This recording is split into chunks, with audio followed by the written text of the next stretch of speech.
Hello, आता आपण बघूया तुला जपणार आहे या मालिकेचा एपिसोड रिव्ह्यू. अंबिका मीराच्या खोलीत तिची वाट बघत असते. तेवढ्यात मीरा येते.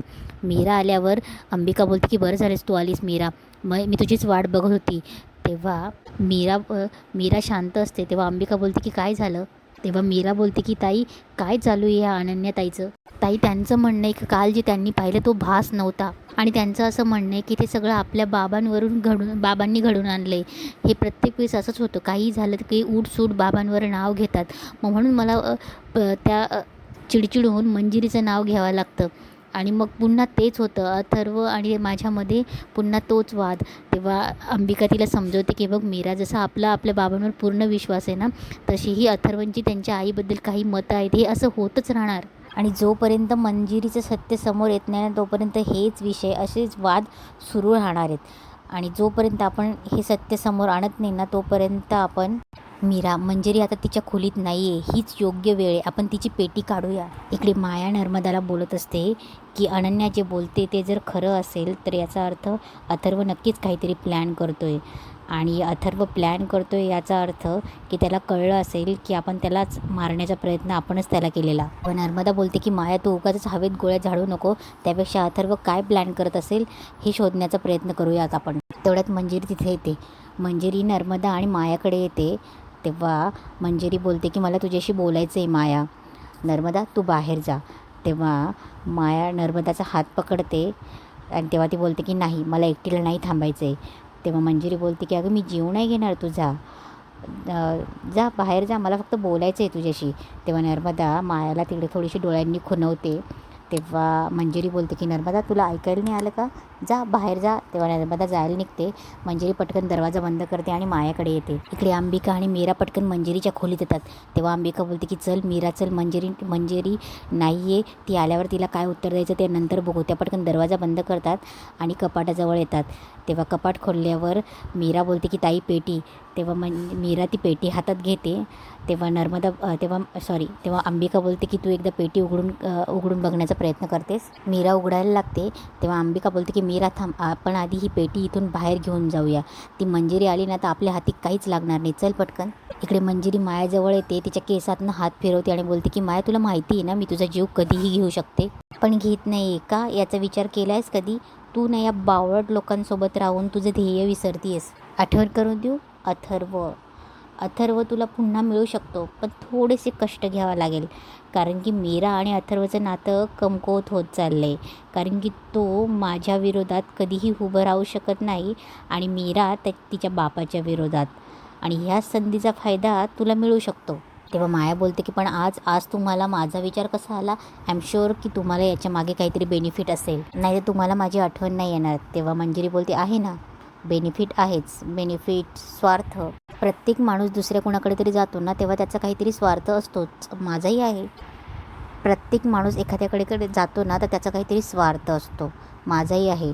मला अथर्व आणि मीराला बाजूला करायचं आहे, तिच्या बापाला मारायचं आहे, आणि आणखी. तेव्हा म्हणजे थोडी शांत होते आणि बोलते की आणखी बरंच काहीतरी आहे. पण तुला जर का तुझा अथर्व मिळाला तर तू माझी मदत करशीलच ना? तेव्हा अंबिका थोडी शांत होते आणि बोलते की पण हे कसं शक्य आहे, सगळ्यांच्या नजरेत ऑलरेडी मी अंबिकाची खुणी आहे. तेव्हा मंजिरी बोलते की माया, आता गोष्टी कशी फिरवायची, कशी बदलायची हे मी तुला शिकवू का? एकदा धाडस तर करून बघ, मग सगळं बदलेल. आणि मंजिरी तिथून चालली जाते आणि मायाला विचारात टाकून मंजिरी आपल्या खोलीत येते. तेव्हा मंजिरी खोलीत येऊन विचार करत असते की मायाने हे सगळं करणं खरं तर खूप अवघड आहे, पण मार्जीने काहीतरी सुचवलं आहे म्हणजे नक्कीच काहीतरी असेल, फक्त काल कायाला समजवायला हवं. तेव्हा मंजिरी तिचं कबड उघडते आणि पेटी बघते, तर तिला पेटी न दिसताच तिला धक्का बसतो आणि ती बोलते की नाही, पेटी कुठे आहे? तेव्हा जोरात ओरडते की पेटी कुठे आहे? इकडे मीरा आणि अंबिका पेटी बाहेर घेऊन येतात. तेव्हा त्या पेटीकडे त्या बघत असतात. तेव्हा अंबिका बोलते की मीरा, प्रयत्न करून बघ. तेव्हा मीरा पेटी उघडत असते, पण तिच्याकडनं उघडतच नसते. तेव्हा ती खूप वेळा प्रयत्न करते आणि बोलते की ताई, ही पेटी उघडतच नाही अगं. तेव्हा तेव्हा अंबिका बोलते की मंजिरी म्हणालीच होती की ही पेटी सहजासहजी उघडणं शक्य नाही. तेव्हा मीरा बोलते की ताई, पण ही पेटी उघडली नाही तर आपल्याला कसं कळणार आहे त्यात काय आहे? तेव्हा अंबिका बोलते की मीरा, एकदा आपण दोघी प्रयत्न करून बघूया. तेव्हा मीरा बोलते की हां. तेव्हा त्या दोघी प्रयत्न करत असतात, उघडत नसते. प्रयत्न करायला लागणार तेवढ्यात अंबिका बोलते की मीरा, एकदा महागौरी मातेचं नाव घेऊन उघडूया ही पेटी. तेव्हा त्या दोघी महागौरी मातेचं नाव घेतात. तेव्हा मार्जरीला कळतं. मार्जरी पटकन डोळे उघडते. मंजिरीच्याही गळ्यातला खडा चमकत असतो. मंजिरी पटकन पटापट पटापट विधी म्हणत असते. तेव्हा पेटी उघडते. मीरा आणि अंबिकाला खूप आनंद होतो. पेटी उघडल्याबरोबरच तिच्यातनं प्रकाश यायला लागतो आणि त्यांना त्या पेटीमध्ये तीच गुहा, लाल गुहा दिसत असते. तेव्हा त्या गुहेकडे बघत असतं आणि अचानकच त्या पेटीबरोबर त्या दोघीही गायब होतात आणि गुहेत येतात. गुहेत येऊन त्या इकडे तिकडे बघत असतात की काय चाललं आहे हे. तेव्हा मीरा बोलते, ताई ही तीच जागा आहे जिथे मी बाबांना पाहिलं होतं. तेव्हा अंबिका बोलते की आता काय करायचं आपण. तेव्हा मीरा बोलते की ताई आपण बाबांना शोधूया. तेव्हा अंबिका बोलते की हो चल. तेव्हा त्या शोधायला पुढे निघतात. तेव्हा अचानकच त्या गुहेत पूर्ण काळोख होतो. त्या दोघी फक्त एकमेकांना दिसत असतात. तेव्हा मीरा बोलते की ताई इथे अचानक काळोख कसा झाला. तेव्हा मीरा बोलते मला काहीच कळत नाही.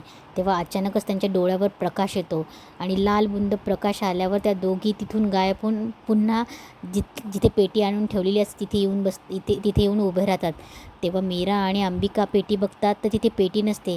तेव्हा मीरा बोलते की ताई पेटी कुठे गेली. तेव्हा अंबिका बोलते की काय माहिती. तेव्हा अंबिका बोलते की हे नक्की काय चाललंय.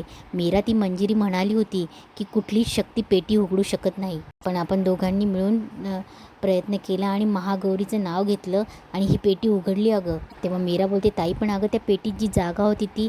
तेव्हा अंबिका बोलते की मीरा ऐक, आपण इथून जाऊया आधी, चल पटकन. तेव्हा त्या दोघी घराच्या मागून येत असतात. तेवढ्यात अंबिका बोलते की मीरा थांब. तेव्हा तिथे अथर्व बाहेर उभा असतो. तेव्हा तो हाताची एक्सरसाइज करत असतो. तेव्हा मीरा बोलते की ताई मला वेदाच्या बाबांशी बोलावं लागेल. आत्ता जे काही घडलं आहे ना, पण मला वेदाच्या बाबांशी बोलावं लागेल. तू एक काम कर ना, तू खोलीत जाऊन थांबतेस, आपण बोलूया, मी आलेच. तेव्हा अंबिका बोलते की ठीक आहे. तेव्हा मीरा अथर्वकडे येते आणि बोलते की वेदाचे बाबा, तुम्ही हाताचा पत्ता काढून घेतलास, मला सांगायचं ना, मी काढला असता. तेव्हा अथर्व बोलतो की नाही, इट्स ओके, झालं मॅनेज. आणि असंही तू तुझ्या जगात बिझी असतेस, मी सांगायचं कधी. इट्स ओके, येतो मी, म्हणून अथर्व चालला जातो. मीरा बोलते की वेदाचे बाबा, पण अथर्व थांबत नाही. मीराला खूप टेन्शन येतं. मीरा विचारात पडते.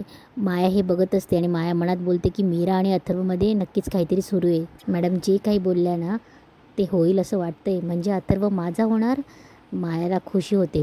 इकडे मंजिरी काल काय अशी बोलत असते, मी जे सांगितलं आहे अगदी तसंच कर. मायाच्या डोक्यात जे काही भरवायचं आहे ते मी भरवले, आता तुला तुझं काम पार पाडायचं आहे. तेव्हा काल काय बोलतो की हो, आता कसलीही चूक होणार नाही.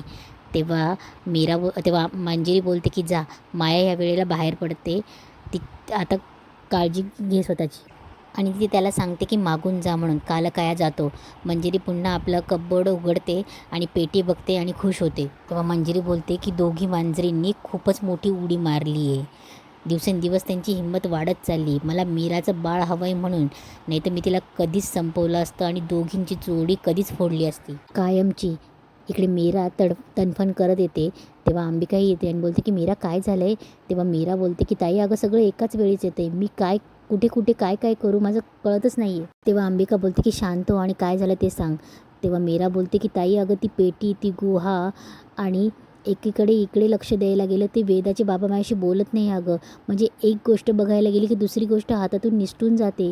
मी काय करू अगं, मला काही कळत नाही आहे. तेव्हा अंबिका बोलते की मीरा, आत्ता आपल्याला सगळ्यात महत्त्वाचं जे करायचं आहे ना, ते यावर एकच उपाय आहे की ती मंजिरीचं सत्य हे सगळ्यांसमोर येणं. तेव्हा अंबिका सांगते की मीरा अगं, आत्ता आपण जी पेटी बघितली, ती गुहा, हे सगळं खूप भयानक आहे अगं आणि आपल्याला याच्या मुळाशी जायलाच हवं. मीरा मला आत्ता पटायला लागले की मंजिरीचं खरं रूप आहे ना, आपण कल्पना करतो ना त्यापेक्षा खूप भयानक आहे अगं आणि असणार आहे. तेव्हा मीरा बोलते हो ताई तुझं बरोबर आहे, पण आपण काय करायचं आणि कसं करायचं हेच तर कळत नाही आहे ना. आजी भेटली असती तर तिने मार्ग दाखवला असता, पण ती पण का येत नाही आहे हेच कळत नाही आहे. इकडे माया बाहेर पडते. तेव्हा काल काय तिकडनं गाडीत येत असतो. तो गाडीच्या काचेमधनं बघत असतो. तेव्हा माया मनात बोलत असते की अथर्वशी ॲटलिस्ट बोलायला तरी ट्राय करायला हवं. जाळं टाकून तर बघू तो ट्रॅपमध्ये येतोय की नाही. Nothing wrong that. अथर्व जेव्हा पहिल्यांदा अनाथ आश्रमात आला होता तेव्हा तो माझा होता आणि त्यालासुद्धा पहिल्यापासून मीच आवडत होते. कालकायाची गाडी पुढे उभी असते तेव्हा मायाचं लक्ष जाते आणि बोलते की अथर्वची गाडी, वा काय डेस्टिनी. आत्ताच जाऊन बोलू का त्याच्याशी? नाही आत्ता बोलले तर रागवणार नाही ना? उगाच बोलायला गेले तर पब्लिक प्लेसमध्ये माझंच इन्सल्ट होईल. नाही पण बोलायला तर हवं. ठीक आहे, रोडवर आहे म्हणून जास्त इन्सल्ट नाही करणार तो. काल काय वाटच बघत असतो मायाची. माया पुढे येते आणि बोलते की अथर्व, काय रे गाडी इथे का लावलीस आणि ड्रायव्हर कुठे आहे? तेव्हा काल काय अथर्वसारखं बोलतो, तुला काय करायचं आहे, तू तुझं काम कर. माया सरळ गाडीचं फ्रंट डोअर उघडते आणि अथर्वच्या शेजारच्या सीटवर जाऊन बसते आणि बोलते की आय नो, पण आपण एकाच घरात राहतो, एकमेकांची काळजी तर करायला हवी ना. तेव्हा काल काय बोलतो, तू कारमध्ये का आलीस, आधी बाहेर उतर. तेव्हा तेव्हा माया बोलते की मी जास्त वेळ घेणार नाही, मला तुझ्याकडून कन्फेक्शन करायचं आहे. तेव्हा काल काय बोलतो, बोल पटकन, माझ्याकडे तुझ्यासाठी वेळ नाही आहे. तेव्हा माया बोलते की हो सांगते ना, कन्फेशन नंबर 1, माझं अजितशी लग्न झालेलं नाही आहे, मी फक्त ड्रामा करते. आणि कन्फेशन नंबर 2, आपल्या घरात जे काही सगळं घडतं आहे ना, ते मीरामुळे घडतं आहे. तेव्हा काल काय बोलतो, काय, तो मुद्दामच अथर्वसारखा रिॲक्ट होतो. तेव्हा माया बोलते की हो ना, मी तुला सगळं सांगू नाही शकत, आत्ता आपण घरी बोलू. तेव्हा माया चालली जाते. तेव्हा काल काय बोलतो, आता इथे हिच्याशी प्रणय करावा लागेल, माणसांसाठी प्रणय इतका गरजेचा काय असतो. असो, मी माझं काम करेन आणि मग त्या अनन्या नावाच्या स्त्रीचा बळी घेईन. तो खुश होतो आणि इथेच आजचा एपिसोड संपतो.